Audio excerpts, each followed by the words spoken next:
बाबा जी और हुजूर जी की प्यारी साध संगत जी, सभी को प्यार भरी राधा स्वामी जी। साध संगत जी, करनाल में बाबा जी के दर्शनों पर 5 फरवरी वाले दिन क्या हुआ, उसको सुनने से पहले हम एक बहुत जरूरी खबर देना चाहते हैं। यह एक सबसे जरूरी और सबसे बड़ी खबर आ रही है कि अब से बाबा जी ना ही डेरे में नामदान देंगे और ना ही किसी भी मेजर सेंटर में। कुल मिलाकर बाबा जी ने अब नामदान देना बंद कर दिया है। आज डेरे में हुजूर जी ने ही नामदान दिया है और 19 जनवरी के बाद से मेजर सेंटरों में भी हुजूर ही नामदान देते आ रहे हैं। उस समय खबर आई थी कि बाबा जी सिर्फ डेरे में नामदान देंगे, लेकिन अब खबर आई है कि बाबा जी ने नामदान देना पूरी तरह से बंद कर दिया है। यह जिम्मेदारी अब हुजूर जी ने संभाल ली है। आइए अब बात करते हैं पिछले बुधवार को जब बाबा जी ने करनाल की संगत को दर्शन दिए। उस दौरान एक ऐसी घटना सामने आई जिसने हर किसी की आंखों को नम कर दिया। इस वाकये ने यह साबित कर दिया कि बाबा जी के लिए हर एक सेवादार कितना खास और मूल्यवान है। उनकी नज़र में सेवादारों की अहमियत कितनी ज्यादा है, यह सुनकर आप भी चकित रह जाएंगे। इस घटना के बाद हम आपको एक सत्संगी बीबी की सच्ची आपबीती भी बताएंगे, जिसका बेटा गलत संगति में पड़कर नशे करने लगा था। फिर बाबा जी ने कैसे उस बच्चे को वहां से निकालकर सेवा में लगाया था।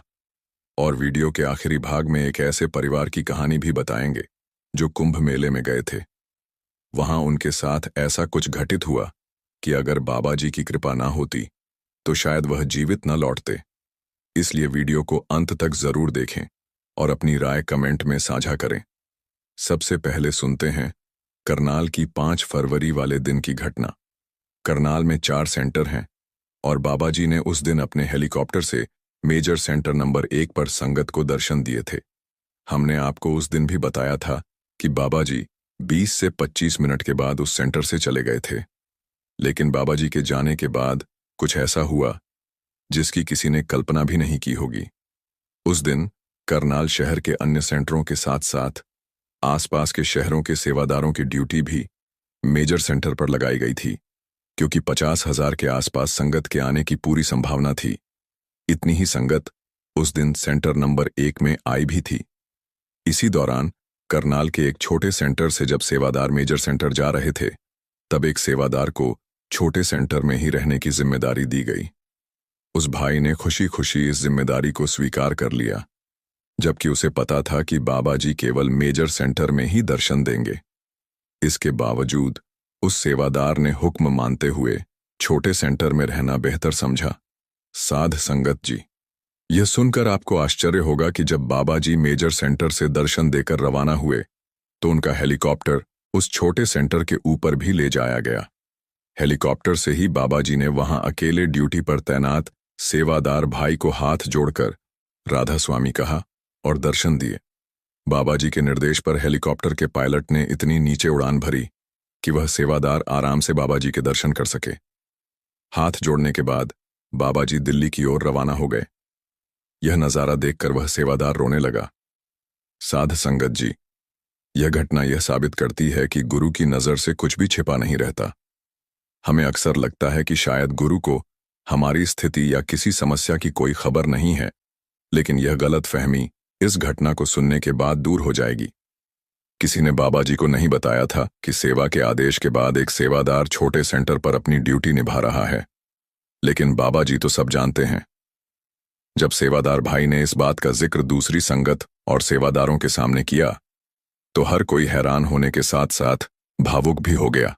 साध संगत जी, आइए अब सुनते हैं उस बीबी की सच्ची आपबीती, जिसका बेटा बुरी आदतों में पड़ गया था और बाबा जी ने कैसे उसे बाहर निकालकर सेवा और सत्संग में लगाया। इस बीबी ने बताया कि मेरा बेटा नशे की ऐसी गिरफ्त में आ चुका था कि अगर बाबा जी की कृपा ना होती तो उसका जीवन पूरी तरह बर्बाद हो जाता।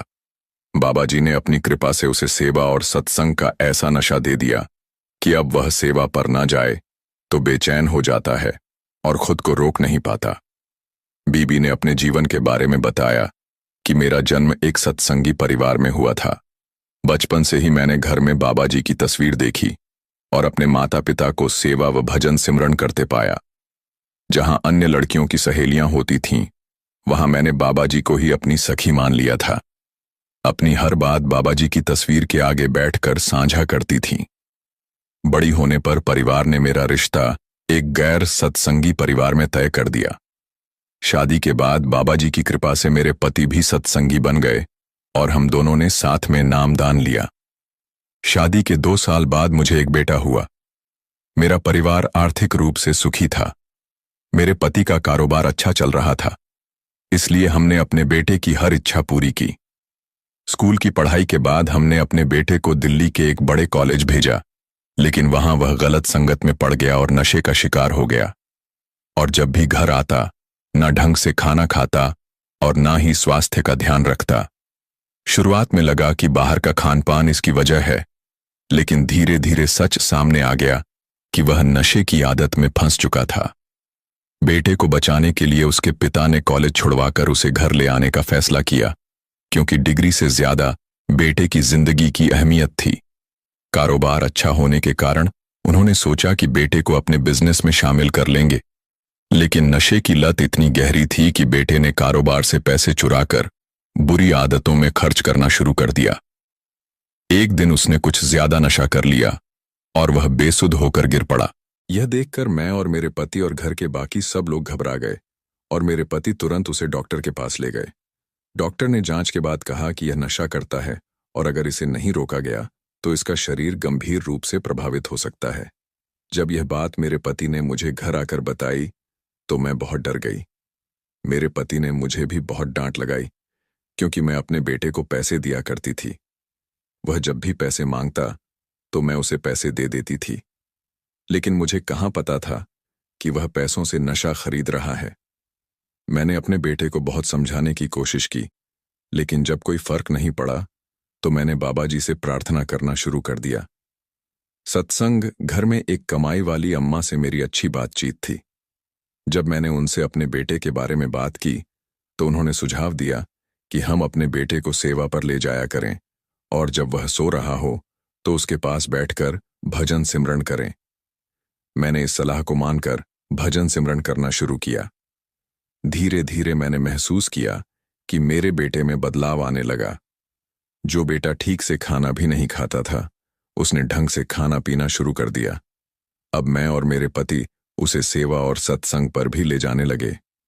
बाबा जी की कृपा से वह अब पूरी तरह बदल चुका था।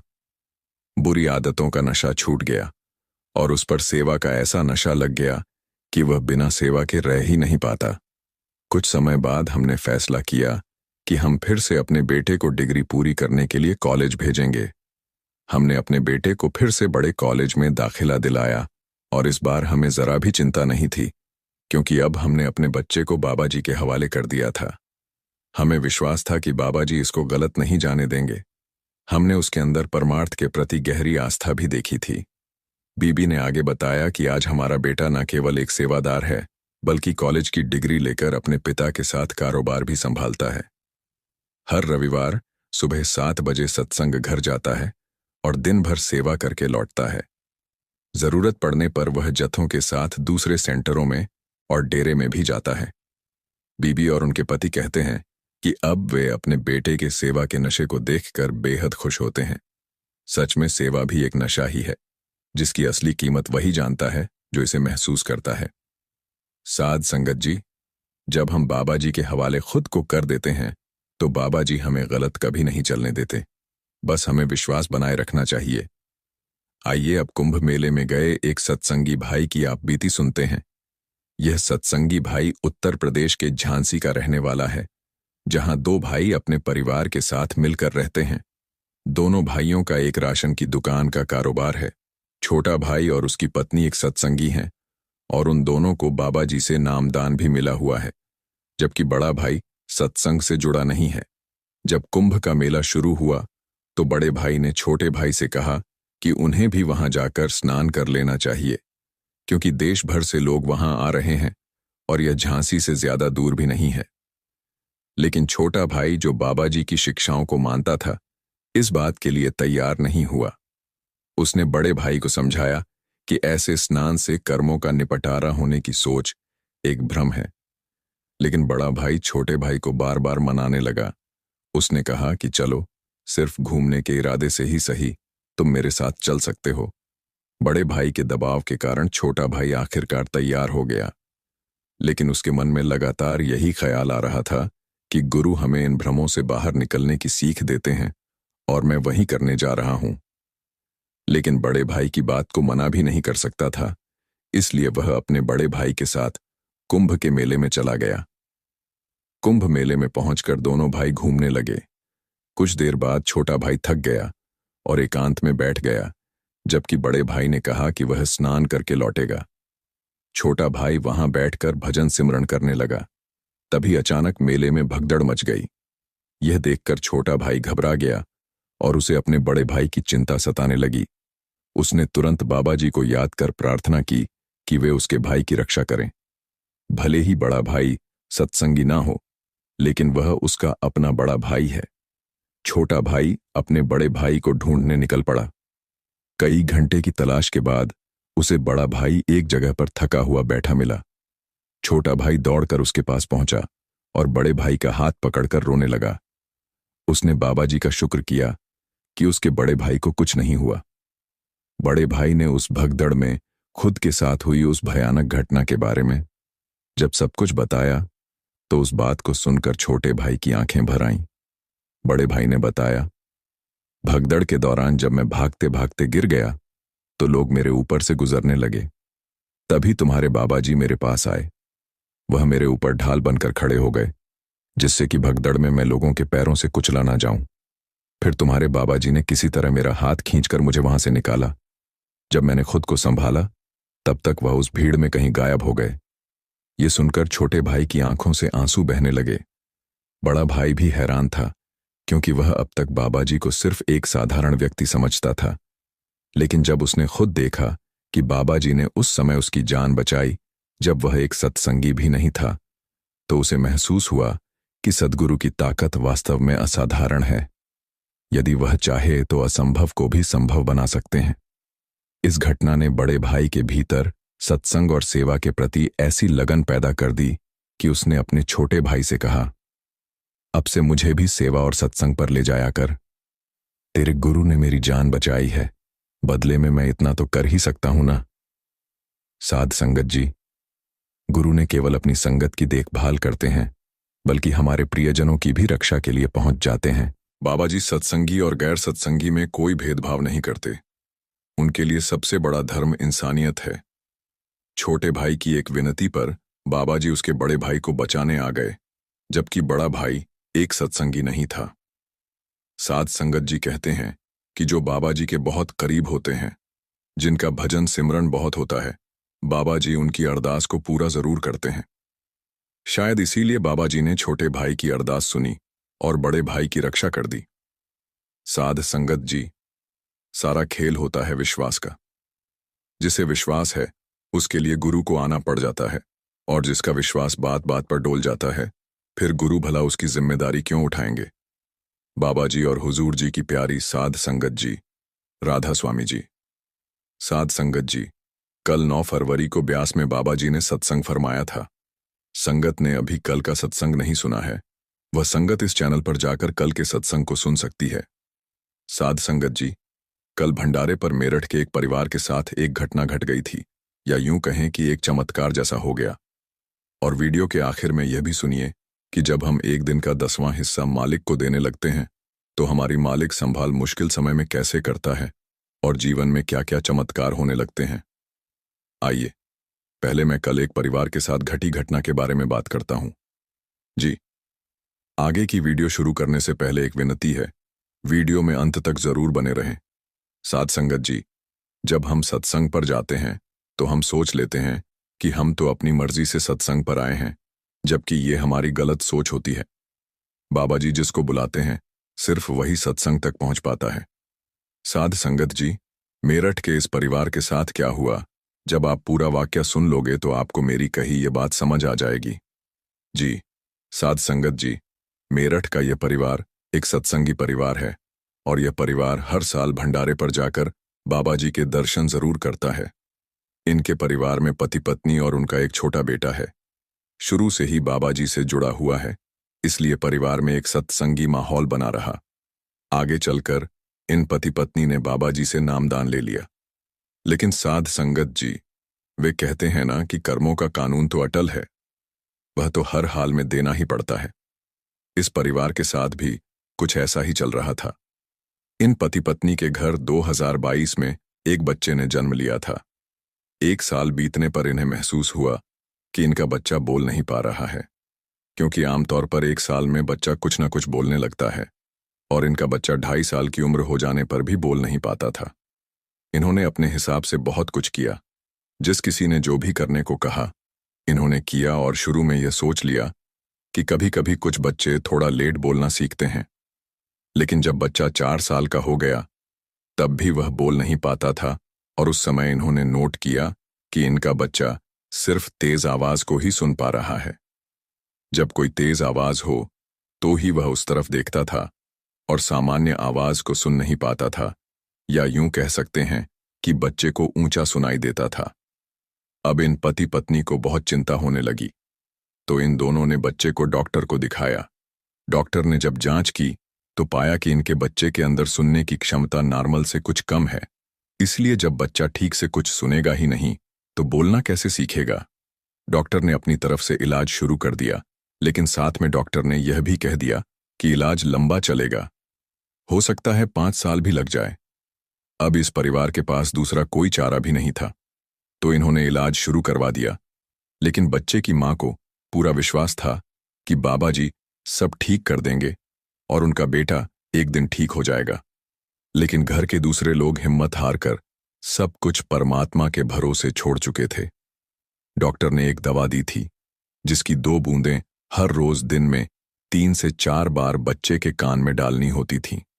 और डॉक्टर के कहे अनुसार यह लोग पिछले 2 साल से ऐसा ही कर रहे थे, लेकिन जरा सा भी फर्क नहीं पड़ रहा था। इसीलिए घर वालों की उम्मीद टूट चुकी थी।